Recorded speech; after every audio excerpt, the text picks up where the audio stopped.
ఆదిలాబాద్ నియోజకవర్గ Congress party incharge కంది శ్రీనివాస్ రెడ్డిపై అమెరికాకు చెందిన బ్లూంబర్గ్ వార్తా సంస్థ రాసిన కథనం సంచలనంగా మారింది.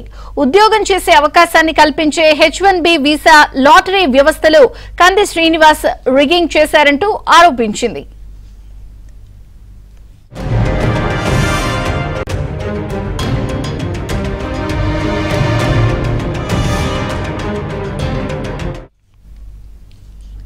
కాగా అమెరికాలోని కంపెనీలు విదేశాలకు చెందిన ప్రతిభావంతులను తమ సంస్థలో నియమించుకోవడానికి వీలు కల్పించే మార్గమే H1B visa. Amazon, Microsoft, Google వంటి కంపెనీలు నేరుగా కొంతమందిని నియమించుకుని వారికి H1B వీసా కోసం దరఖాస్తు చేయిస్తాయి.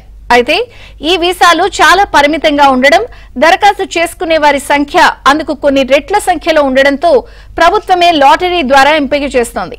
ఆ లాటరీలో ఆయా కంపెనీలు దరఖాస్తు చేసుకున్న వారికి వీసా రావచ్చు, రాకపోవచ్చు. ఒక అభ్యర్థికి వీసా వచ్చే అవకాశం పెరగాలంటే ఆ అభ్యర్థి పేరుతో ఎక్కువ కంపెనీల ద్వారా దరఖాస్తులు చేయడం ఒక మార్గం. కానీ అది మోసం కిందకొస్తోంది.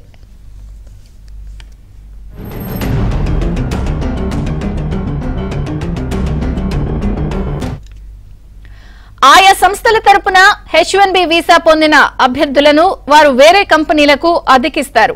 అలాంటి మోసానికి పాల్పడే వారున్నారన్నదే కంది శ్రీనివాస్ రెడ్డిపై వచ్చిన ఆరోపణ. అమెరికాలో MS చేసి కంది శ్రీనివాస్ రెడ్డి అక్కడే ఒక కంపెనీలో టెక్ కన్సల్టెంట్ గా చేరారు. డలాస్ లో స్థిరపడ్డారు. 2013లో ఆయన cloud big data technologies LLC పేరుతో ఒక కంపెనీని స్థాపించారు. 2020లో ఆ సంస్థ 280 వీసాల కోసం దరఖాస్తు చేసిందని, శ్రీనివాస్ రెడ్డి ఇదే తరహా పేరున్న మరో డజన్ కంపెనీలను నియంత్రిస్తున్నారని, 2020 నుంచి ఇప్పటిదాకా ఆ కంపెనీలన్నీ కలిపి 300కు పైగా H1B వీసా దరఖాస్తులను పొందాయని బ్లూంబర్గ్ తన కథనంలో పేర్కొంది.